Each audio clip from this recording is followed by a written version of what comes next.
하나님의 말씀 사도행전 22장 22절에서 29절의 말씀입니다. 사도행전 22장 22절에서 29절의 말씀 우리 한 목소리로 같이 읽겠습니다. 시작.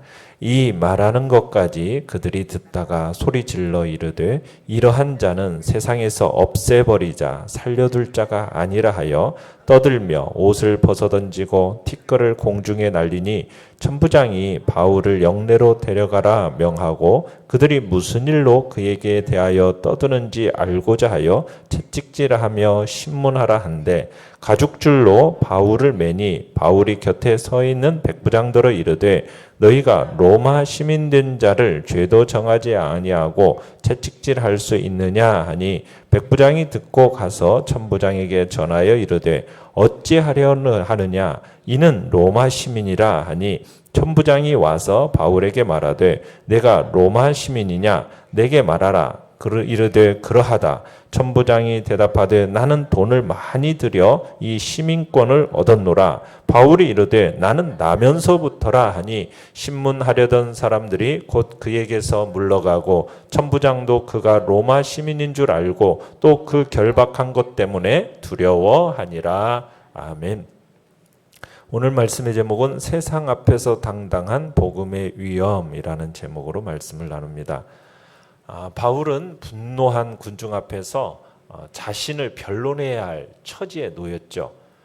그러나 그는 이 변론의 시간을 자신의 안전을 도모하기 위해서가 아닌 자신이 만난 그 예수님을 설명하는 그 만나게 된 계기를 설명하는데 이 시간을 사용을 합니다. 바울이 사람들 앞에 선 그곳은 어떻게 보면 궁지에 물린 죄수의 변론장이 아니죠. 능력의 복음을 담아서 선포하는, 담대히 선포하는 장이 된 겁니다. 자, 그러자 이 사람들이 이 바울의 이야기를 듣고서는 분노를 합니다. 그래서 오늘 본문은 유대인들의 과격한 반응과 천부장의 즉각적인 개입을 다루고 있습니다. 내용관찰 문제 1번을 보시면 바울의 긴 변론을 들은 무리들은 어떻게 행동합니까? 22절에 보시면은 유대인들은 바울의 말을 끝까지 듣지를 않습니다. 오히려 목소리를 높여서 이러한 자는 세상에서 없애버리자 살려둘 자가 아니다라고 합니다. 바울의 연설의 근거에서 볼 때 유대인들의 이 심기를 가장 불편하게 만든 것은 아마도 주님이 바울을 이방인에게로 보냈다라는 이방인에 관한 발언 때문일 것으로 보입니다. 이방인이 구원받는다든가 이방인이 하나님의 사랑을 받는다든가 이런 말은 유대인으로서는 차마 듣고 싶지 않은 말이고 이건 들을 수 없는 이야기입니다. 선민의식에 깊이 빠져 있었던 이 유대인들은 이방인이 구원받고 이방인이 하나님의 사랑을 받는다라는 이 말을 자신들을 모욕하는 소리로 듣는 거예요. 아무리 경건한 유대인이라 할지라도 또 예수 그리스도를 영접하지 않는 한 죄를 용서받지 못한다? 이게 바울의 이 증언이 적지 않은 부담으로 다가왔던 겁니다. 이런 사실 위에도 바울이 자꾸 나사렛 예수를 주님이라고 반복적으로 이렇게 불렀다라는 것은 이 유대인들의 마음을 불편하게 했던 것입니다. 그래서 유대인들은 23절에 고함치면서 겉옷을 집어던지고 먼지를 공중에 날립니다. 자, 이것은 바울의 연설에 대한 심각한 저항을 지금 상징적으로 표현하는 행동인 거죠. 바울을 제거하라는 고함과 이런 상징적인 행동은 천부장의 긴장을 고조시키게 됩니다. 자, 그래서 내용 관찰 문제 2번을 보시면 무리의 소동에 천부장은 어떤 명령을 했고 바울은 어떻게 대응합니까? 자, 24절에 보시면은 천부장은 군인들에게 명령해서 바울을 영내 진영 안으로 끌고 가서 매질하라고 합니다. 왜 유대인들이 이와 같이 대항하며 외치는지를 밝혀내라고 지시를 하죠. 그래서 이제 백부장 이하 군인들이 이제 바울을 가죽줄로 동여매고서는 채찍질하면서 신문하려고 합니다. 그때 바울이 백부장에게 정중히 반문을 합니다. 25절에 보시면 너희가 로마 시민된 자를 죄도 정하지 않고 채찍질할 수 있느냐? 자, 그러면서 자기의 로마 시민됨을 백부장에게 이야기를 해요. 아니 그러면은 바울이 미리 천부장에게 자신이 로마인이라는 사실을 말하지 왜 이제서야 말하는 것일까? 그것은 만약 바울이 계단에서 연설하기 전에 천부장에게 로마인이라는 사실을 미리 알렸으면은 아마 상황은 달라졌기 때문이에요. 로마인이라는 사실을 미리 밝혀버리면은 유대인들 앞에서 연설할 기회를 갖지 못했을 겁니다. 그러니까 바울은 어찌하든지 유대인들에게 주님을 증거할 기회를 갖기 원했기 때문에 바로 로마 시민이라는 사실은 드러내지를 않았던 것이죠. 그러니까 자신의 안전을 위해서 지금 로마 시민권을 사용하는 게 아닌 겁니다. 자, 바울이 로마 시민이라는 사실을 강력하게 밝히니까 신문하려고 했던 이 백부장은 곧장 천부장에게로 가서 보고를 합니다. 백부장의 보고는 바울이 정말로 바울의 로마 시민이냐 아니냐 이것을 따지는 게 아니라 로마 시민인 이 사람을 어떻게 처리해야 하느냐, 지금 이 내용을 이제 천부장에게 얘기하는 거예요. 그래서 지금 백부장의 보고에서 당신께서 어떻게 하시겠습니까? 라는 질문이 지금 먼저 가장 부각되고 있는 것입니다. 자, 백부장의 보고를 받은 천부장은 즉시 바울에게 와서 그가 참 로마인인지를 확인합니다. 27절에 그렇게 얘기하죠. 네가 로마 시민이냐? 내게 말하라. 이렇게 명령을 내려요. 이 명령조의 질문에 바울이 즉시 답하죠. 뭐라고 해요? 그러하다. 자, 그러자 이제 천부장이 자신의 로마 시민권을 얻은 경위에 대해서 28절에 설명을 해요. 천부장은 어떻게 로마 시민권을 얻었다고 그럽니까? 많은 돈을 주고 얻었다. 이렇게 강조를 합니다. 이 당시가 로마 황제 글라우디오 통치 때인데 이때 로마 시민권이 아주 비싸게 판매되었어요. 초기에는 아주 비싸게 거래되었다가 이제 나중에는 아주 헐값으로 이 로마 시민권이 거래가 되었다고 합니다. 그러니까 이 천부장의 말 속에는 내가 시민권을 살 때는 아주 비쌌는데 지금은 누구나 마음 먹으면 그래도 살 수 있다라는 어떤 의미가 지금 이 속에 내포가 되어 있는 거죠. 그러니까 천부장은 자기가 로마 시민의 아들이어서 또 혹은 전쟁에서 공을 세워서 혹은 신분이 높은 주인을 잘 섬겨서 그래서 시민권을 얻은 게 아니에요. 지금 천부장은 어떻게 해서 로마 시민권을 얻은 겁니까? 많은 돈을 주고 사서 이 시민권을 산 거예요. 그러면 만약 이 사실을 다른 사람들, 로마 시민, 다른 로마인이 알면요, 아마 이 천부장은 멸시를 받았을 겁니다. 자, 자기는 돈으로 산 이 로마 시민권인데 천부장은 바울에게 질문을 던졌어요. 너는 어떻게 해서 그 로마 시민권을 얻었느냐는 거죠. 근데 한층 더 놀라운 게 뭐예요? 바울은 어떻게 로마 시민권을 얻었다고요? 자기는 태어나면서부터 로마 시민이다. 이렇게 밝힙니다. 그러자 바울을 신문하려던 군인들이 즉시 떠나갑니다. 천부장과 바울의 시민권은요, 동일한 시민권이기는 하지만은 어떻게 보면 바울의 시민권이 더 값진 것으로 확인이 된 거예요. 그러자 군인들은 이제 바울을 떠나지 않을 수가 없었던 거죠. 천부장 역시 바울이 지금 로마인이라는 사실, 그리고 그가 이러한 바울을 결박했다라는 이 사실로 인해서 두려워하지 않을 수가 없었던 겁니다. 자기가 지금 바울에게 취한 이 조치는 로마 시민이 아니라는 전제하에서 이루어진 거거든요. 그러니까 바울이 지금 로마 시민이다라는 것이 밝혀진 이상 더 이상 동일한 방법으로 다뤘다가는 지금 로마 당국의 엄중한 문책을 피할 길이 없음을 확인하게 된 거예요. 그래서 지금 천부장은 로마인에 상응하는 이제 공식적인 재판 절차를 마련하게 됩니다. 이게 이제 30절부터 보면 이제 바울의 결박을 풀어주고 이제 대제사장들과 온 공회를 소집을 하고 이제 그들 앞에 바울을 세우게 되는 일로 가게 된 겁니다. 자, 연구와 묵상 문제 3번입니다. 자, 바울이 백부장에게 당당할 수 있었던 이유는 무엇입니까? 자, 지금 바울은 자신의 부당한 처벌에 항의하면서 지금 로마의 시민의 권한을 충분히 활용하고 있습니다. 자, 로마 시민권. 참 이것은 그 당시에 대단한 것이었습니다.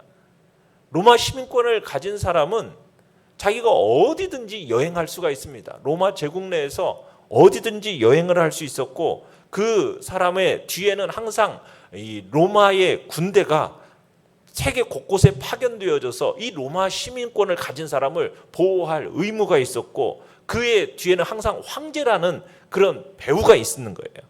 그리고 이 사람은 직접 선거로 뽑는 그런 모든 선거에 투표권도 가졌고, 자기가 또 피선거권자가 되어서 이렇게 선거를 받을 그런 놀라운 권리가 있는 게 로마 시민권입니다. 이 당시에는 로마 시민권만큼 좋은 이 권한, 이 권리가 없는 거예요. 자, 그러니까 바울은 로마 시민으로서 이제 천부장보다 더 정통성을 가진 그런 사람 아닙니까? 자, 그러면서 자신이 지금 이렇게 된 것은 어떤 내가 죄를 지었기 때문도 아니고 비천한 죄수처럼 지금 내가 잡혀올 게 아니다라는 것을 드러내는 거죠. 그러니까 지금 천부장이 그냥 바울에 대해서 두려워하는 겁니다. 지금 그리스도인이라는, 우리가 이제 그리스도인으로서 참 우리가 세상 가운데서 겸손한 삶을 살아야 돼요. 그렇지만 그렇다고 해서 우리가 부당한 처사에 대해서 아무 대응도 하지 못하고 그냥 비굴해져라, 이걸 얘기하는 건 아닙니다. 어떻게 보면 오히려 우리는 복음을 갖고 있는 자로서 세상 앞에서 바울처럼 어떤 당당함, 존엄성, 이런 것들을 우리는 지혜롭게 드러내야 하는 거예요. 자, 그런데 지금 사도 바울이 단지 자기가 로마 시민권을 가졌다라는 것을 통해서 그 로마 시민권을 가졌기 때문에 지금 당당한 것일까요? 그건 아니에요. 만약 로마 시민권이 좋다고 하면 바울이 자신이 로마 시민이다라는 것만을 자랑하면서 아마 로마 시민으로서 자신의 일생을 어떻게 보면 헌신하며 살았겠죠. 그러나 그게 아니에요. 왜냐하면 이 로마 시민권이라는 것도 성도들이 가지고 있는 천국 시민권과 비교하면 비교가 안 된다라는 것을 바울은 스스로 알고 있었던 겁니다. 천국 시민권은 바울의 그 로마 시민권보다도 훨씬 더 가치 있는 거라는 사실을 알고 있었고, 그 천국 시민권자로서 자신은 왕 같은 제사장이고 결국 장차 예수 그리스도와 함께 왕 노릇할 그런 존재라는 것. 천국 시민된 이 성도를 향해서 어떠한 로마의 군인이 아닌 우리 주 예수 그리스도께서 세상 끝날까지 우리와 항상 함께 하시면서 우리를 보호하시고 완벽하게 우리를 지키시면서 우리를 결코 잃지 않게 하실 거라고 우리 주님은 분명하게 말씀하셨어요. 우리는 그런 천국 시민권을 가진 자라는 거죠. 근데 더 놀라운 사실은 뭐냐면 로마 시민권이라는 것은 돈으로 살 수 있는 거였어요. 그러나 이 천국 시민권은 돈으로 살 수 있는 게 아니에요. 이 천국 시민권은 사람의 외모나 빈부, 어떤 재력, 이런 것 따위와 전혀 상관없이 오직 하나님의 은혜로 주어지는 거란 얘기죠. 자, 그런데 그런 놀라운 은혜가 우리에게 주어졌다라는 거죠. 그래서 천국 시민이 된 거예요. 이게 얼마나 놀라운 사실이냐는 거예요. 돈으로 살 수 있는 로마 시민권과는 차원이 다른 하나님의 택함받은 하나님의 백성으로 하나님께서 우리에게 천국 시민권을 주셨다라는 사실은 놀라운 일이고 감사할 일이며 우리는 그것에 대해서 감격이 있어야 된다는 거죠. 그러면서 우리는 세상의 어떤 권한보다도 내가 가지고 있는 이 천국 시민권에 대해서 참으로 자부심을 가지고 당당하게 이 땅을 살아가야 할 것, 천국 시민답게 당당한 모습을 보이며 살아가야 될 것을 주님은 우리에게 또한 말씀하며 또 바울은 이러한 당당함을 보여주고 있는 겁니다. 느낀 점 4번입니다. 사람들의 분노와 천부장의 권세 앞에서도 당당한 바울의 모습에서 무엇을 느낍니까? 우리는 복음을 갖고 세상 앞에서 여러분 바울처럼 당당하고 나 자신에 대한 존엄성을 지혜롭게 우리는 드러내야 합니다. 사도 바울과 같이 주님을 향한 믿음 위에 바로 서서 늘 떳떳하고 당당한 자세를 가져야 하겠습니다. 바울을 채찍질하라고 명령을 내렸던 천부장은요, 사도 바울이 로마 시민이라는 것을 아는 순간에 두려움에 빠져버렸어요. 권력자의 한 사람으로서 얼마나 옹색한 모습입니까? 자신이 정말 옳게 행동했다면 참으로 비록 로마 황제가 그 앞에 있을지라도 아마 두려울 게 없었겠죠.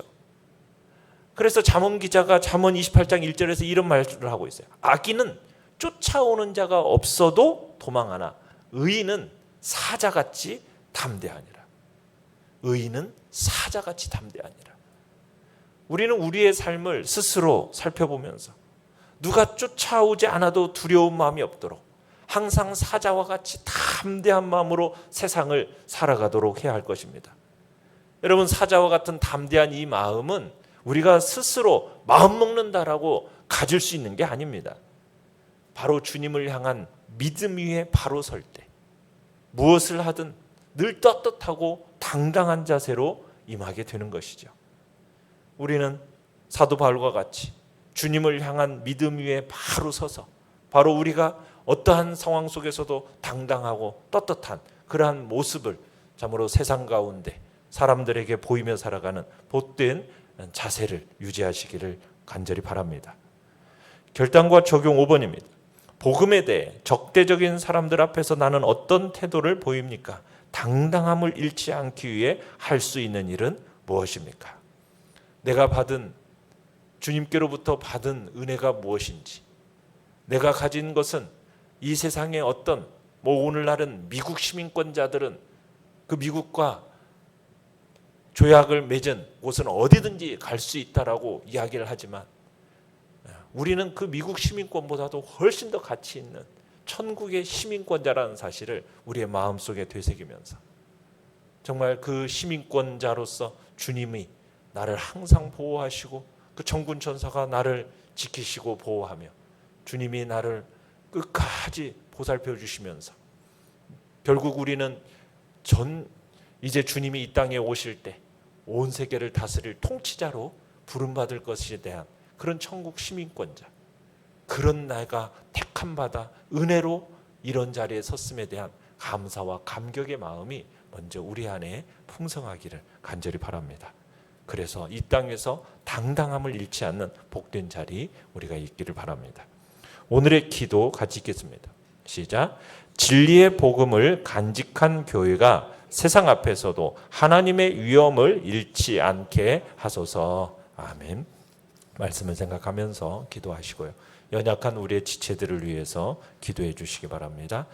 주께서 코로나가 확산되어지는 가운데 주의 백성들을 지키시고 보호하여 주시도록 또 우리의 예배를 또 주님께서 선하게 이끌어 주시도록 다가오는 예배 가운데도 하나님의 영광스러움을 위해서 기도해 주시기 바랍니다. 주여, 우리 세 번 부르짖으며 나아갑니다.